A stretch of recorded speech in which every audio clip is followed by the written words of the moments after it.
Yepa. J'espère que todo bien para ti. Aujourd'hui, j'aimerais ça revenir vers toi pour aborder quelque chose. Hier, j'étais au cabinet. On va pas croire que j'ai passé ma journée aux toilettes. Non, non. J'étais au cabinet, à savoir le lieu dans lequel je reçois les personnes que j'accompagne. Et alors, j'ai une question très intéressante qui m'a été posée. Et j'aimerais vous partager la chose. Parce que je me suis dit, waouh, mais c'est chouette, effectivement, comme question, merci. Elle m'a dit, mais comment je fais pour savoir si l'action que j'ai posée, elle vient du cœur ou de la tête? Question intéressante, hein. Et j'ai dit, bah, tu sais quoi? S'en fout. Elle m'a dit, pardon? Mais que je vous réponde, que ce soit du cœur ou de la tête, c'est pas ça la chose qui est intéressante de se demander, c'est est-ce que la situation m'est confortable ou pas? Qu'elle parte du coude, de la teuté ou du cœur, la situation qui se goûte dans l'instant est la situation qui se goûte dans l'instant. On va pas y poser un jugement ou utiliser du temps et de l'énergie à se demander si cette action, elle prend source depuis un espace plutôt ici que là, quoi. Et puis c'est vrai qu'en fait, j'ai observé sa réaction qui a été plutôt de la détente suite à ça, en mode « Ah ouais? Ah bah oui, c'est vrai ça. » Et en fait, je vois le temps qu'on peut utiliser et l'énergie à se poser des questions qui, en plus, n'ont pas forcément de réponse, en fait. Parce que les choix du cœur, l'intuition, ça va pas toujours te mener sur un chemin confortable, en fait. Non, même si le choix est juste, même si c'est quelque chose que tu ressens dans tout ton body, et qui vient plutôt de l'espace du cœur, il se peut t'expérimenter l'inconfort. Ce serait se leurrer que de penser, parce que c'est un choix du cœur, c'est trop de la boulette. Non, mais en fait, le cœur, il va juste t'inviter à grandir, donc il va t'amener dans des espaces d'inconfort interne qui sont tiens. Et dans inconfort interne, il y a inconfort et interne. Du coup, tu risques d'expérimenter aussi quelque chose qui n'est pas relatif à quelque chose de fluide, de léger, de... But it's alright, parce que c'est aussi ça, en fait. Et effectivement, en fait, que tu poses une séparation, ou quoi qu'est-ce, parce que c'est quelque chose que tu ressens dans le cœur, et que tu sois triste après, c'est complètement normal, en fait, hein.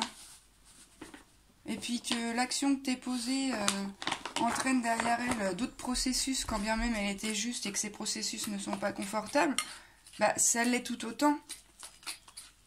Enfin, je veux dire, il n'y a pas d'espace qui soit plus juste qu'un autre. Parce que mon ami, tant que t'as pas mis ta main au feu, tu peux pas te saisir de ce qu'est le feu.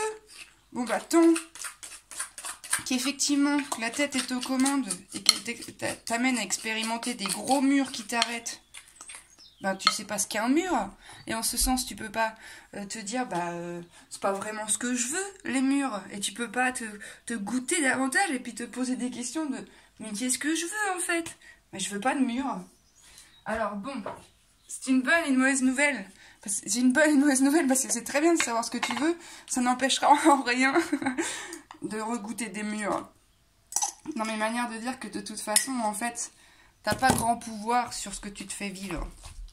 Enfin, je veux dire, ton inconscient, il est bien plus vaste que ton conscient, et ton inconscient, parfois, t'invite, de par les informations qu'il amène plutôt à ta conscience, à visiter d'autres espaces qui sont beaucoup confortables. Bah ouais, mais c'est ok, en fait, c'est marqué où que la vie, c'est toujours confortable. Et cette quête-là de je veux toujours que ce soit confortable qui empêche de connecter à l'inconfort et à l'information qu'il y a à aller chercher dans cet inconfort. À savoir, j'en sais rien, moi, si je suis assise par exemple sur une chaise, mais que sur la chaise, il y a un gros oursin. Ok, je m'assois, je ressens un inconfort. Mais je le dis pas parce que je veux pas connecter avec cet inconfort. Donc il me dit mais non, mais de toute façon moi je cherche le confort. Donc je suis assise, alors c'est pas du tout confortable. Donc peut-être que je vais essayer de me... Hop. Mais ça va pas du tout être confortable, puis ça va déséquilibrer tout mon corps si je mets tout mon poids assis sur une chaise, enfin sur une chaise, et puis tout mon poids sur une jambe, et que je suis là. Oui, oui, ça va très bien. Oui, y a pas de souci, non, mais moi je suis dans le confort. Alors que si, au contraire, quand je m'assois, je me dis, bah, Dame dit, il y a quelque chose qui est pas très confortable là. Comment je me sens dans mon corps? Bah, Dame dit, j'ai l'impression que c'est plutôt au niveau des fesses. Bah, bouge pas, je vais regarder. Bah, que vois-je? Rien. Bon, bah pourtant j'aurais... Ah, bah oui, mais il est là. Et de ce fait, je peux retirer cet oursin. Et c'est formidable, je me suis offert un espace plus confortable. Je n'ai pas fui l'inconfort, je suis allée chercher l'information au cœur même de l'inconfort. Bah, c'est où que ça me tend? C'est sur mes fesses. Ok, bah j'y vais. Ah ouais, j'ai un gros oursin quand même. Ben, ce que je t'invite en fait, c'est vraiment à te foutre la paix, quoi. Enfin, je veux dire, moi j'ai expérimenté de ces choses qui ne s'expliquent pas quand c'est depuis un espace plus vaste. C'est ainsi que ça demande à se goûter. Donc je me suis offert une petite expérience des pas plus confortables. Sur le papier, bien sûr que ça répondait pas à tous les critères qui nécessitent un confort périn et une sécurité intérieure optimale, c'est vrai. Et en même temps, j'étais persuadée que je ne pouvais pas être autre part que dans l'endroit où j'étais. Parce que c'était comme ça dans mon corps que ça voulait se goûter et je savais pertinemment que c'est là que ça se jouait. Alors après on peut dire oui mais tu te racontes des histoires, tu te persuades que... Non mais ça s'explique pas, ça se ressent. Et moi je fais confiance à ce que je ressens. Quand bien même sur le papier, bah ça peut me faire chier. Mais je fais confiance.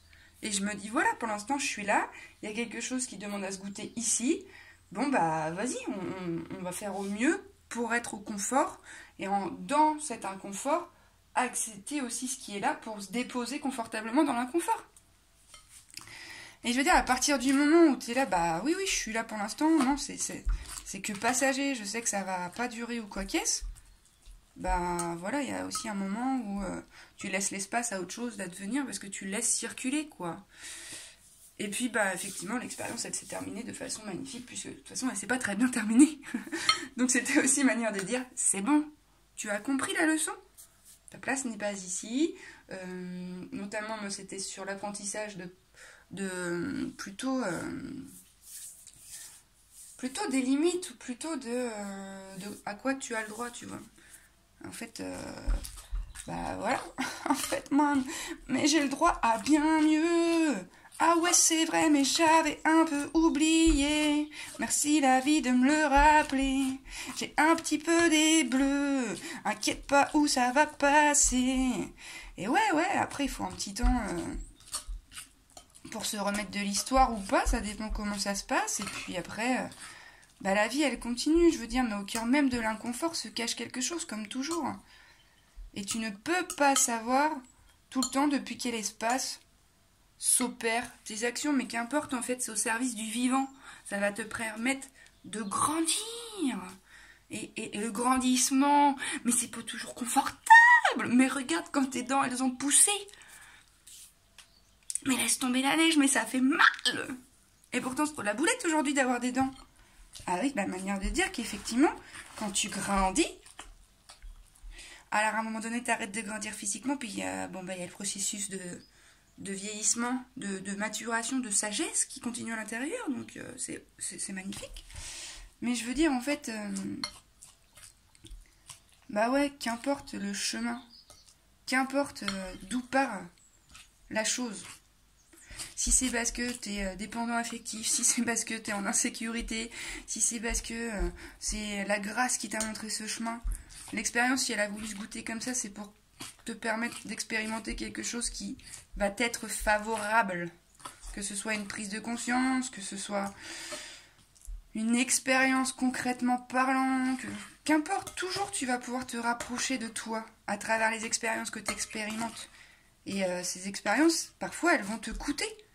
Et puis à un moment donné, quand elles te coûtent trop cher, intérieurement, bah, le corps, il prend le relais en mode, bah là, chouchou, là, quand même, on va peut-être prendre un instant pour se repositionner, tu veux bien? Mais t'as le droit, en fait, hein, de te prendre des murs. Ça fait partie de ton processus d'évolution. Hein. Si tu ne t'en prends pas et si tu veux pas t'en prendre, bah t'es plutôt dans la partie contrôlante de ton existence où tu voudrais que ça se passe de cette façon-là plutôt que d'une autre. Mais c'est pas le petit toi-tu ou le petit moi-je qui décide. Hein. Enfin, je veux dire, à un moment donné, je vais vous partager un témoignage parce que je trouve que c'est bien plus parlant. Et puis, je vais pas vous en parler. Voilà, je vais prendre un truc assez conséquent et assez parlant. J'ai déjà dit. Moi, j'ai mon père qui est décédé quand j'avais 4 ans et demi. Fait qu'à l'adolescence, à l'adolescence, il n'y avait pas besoin d'être Einstein pour voir que j'étais plutôt un peu en mode autodestruction, puis qu'il y a des moments dans mon année où, sans comprendre rien que dalle, ni ch'taoualou, il se passait de ces trucs dans mon cerveau où du jour au lendemain je pouvais ne plus parler pendant 15 jours, où je pouvais rentrer du taf et pleurer pendant 3 semaines, mais sans que je comprenne quoi que ce soit. Hein. Il n'y avait pas d'élément déclencheur ou quoi qu'est-ce. Hein. C'était là, mais c'est chelou. Du coup, ben, j'ai commencé à aller à l'intérieur, voir ce qui se passait, à compagnie.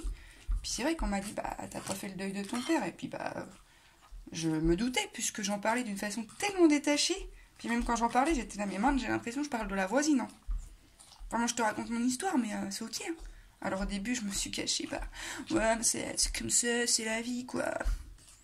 Et j'étais là, ouais, c'est comme ça, c'est la vie, mais c'est chelou quand même. Hein. Comme une petite dissociation, tu vois.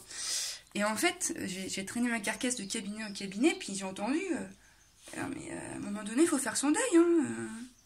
Ok, qu'est-ce que tu proposes, mon ami? Donc, bah, je sais pas, assis-toi, va balader dans les bois, appelle ton père.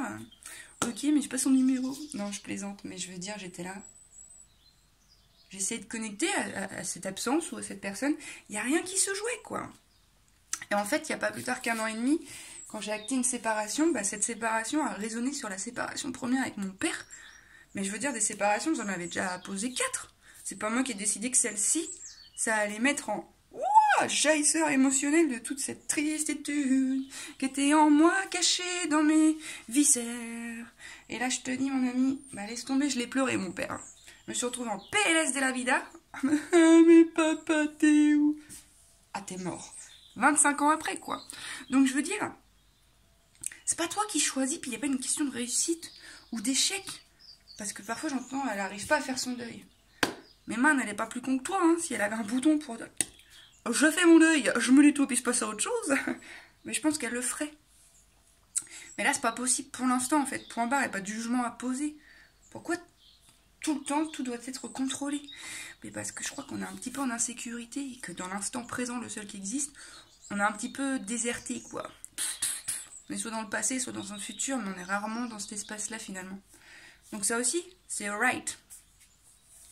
Mais je veux dire, tranquille, lâche-toi la grappe, quoi. Puis l'espace depuis lequel t'opères, c'est l'espace depuis lequel t'opères. Après, si tu veux te taper dessus, parce que tu t'aperçois après qu'en fait, tu t'es pris un mur pour la 3e fois, bah tu peux, mais il me semble que quand t'as appris à marcher, t'es tombé v'là les fois, et puis que tu t'es pas tapé dessus pour autant, parce que c'était dans ton processus naturel de passer de l'horizontale à la verticale. Bon bah là c'est pareil, on a la verticale, mais on essaie de croître encore et d'aller vers notre source intérieure de lumière. Bon, c'est la croissance, quoi. Fait que, bah, cool, fous-toi la paix, quoi. Et puis observe juste ce qui est là et qu'est-ce que tu peux faire, quoi. C'est Marc-Olivier Aurel qui disait ça? Oh, je sais plus. Donne-moi la force de changer ce que je peux changer, le courage d'accepter ce que je ne peux pas changer, et la sagesse de faire la différence. Désolée si je te paraphrase. Mais vous avez compris. À un moment donné, fous-toi la paix. Et puis, vois ce que tu peux faire. Si tu peux rien faire, tu peux rien faire. Et puis, prends ta responsabilité aussi, tu vois. Si l'autre, par exemple, t'observe que... Non, bah ça, j'en parlerai plus tard parce que là, je vais m'égarer puis laisse tomber la neige. La vidéo, elle va durer 35 minutes, c'est pas le but. Donc, voilà. Qu'importe l'espace depuis lequel l'action est posée. Ok ? À partir du résultat, tu vas voir qu'il y a des questions à se poser. Est-ce que l'expérience est confortable ou pas ? Est-ce que ça me sert ou ça me dessert? Est-ce que ça m'entrave ou est-ce que ça m'ouvre? Est-ce que ça m'élève ou est-ce que ça me plombe? Sans pour autant penser que l'élévation est quelque chose de linéaire. de magnifique et de super confortable. Parce que c'est pas vrai.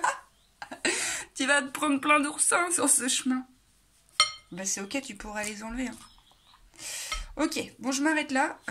Je te fais un bisou. Oh, pourquoi pas. Puis je te souhaite une bonne journée.